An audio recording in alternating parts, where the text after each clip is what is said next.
সবুজ জঙ্গলের পাশে ছিল এক সুন্দর ছোট্ট গ্রাম। সেই গ্রামে থাকত টুনটুনি নামে এক চঞ্চল পাখি।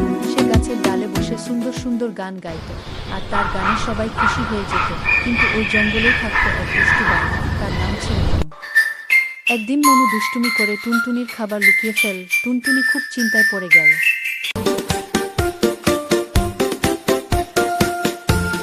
টুনটুনি কান্না করল না, সে ভাবল আমি বুদ্ধি ব্যবহার করব। হঠাৎ সে জোরে জোরে বলতে লাগল, আর জঙ্গলে নাকি জাদুর কলা এসেছে, যে কলা খাবে সে রাজা হয়ে যাবে। এই কথা শুনে মনু লাফাতে লাফাতে ছুটে এলো। সে বলল, কোথায় সেই জাদুর কলা? মনু দৌড়াতে দৌড়াতে চলে গেল টুনটুনির খাবারের জায়গায়। ঠিক তখনই টুনটুনি তার খাবার নিয়ে উড়ে গেল। টুনটুনি হেসে বলল, দুষ্টুমি করলে এমনই হয়। মনু লজ্জা পেয়ে বলল, আমি আর কখনো দুষ্টুমি করব না। সবাই খুশি হল। এই গল্প থেকে আমরা শিখি,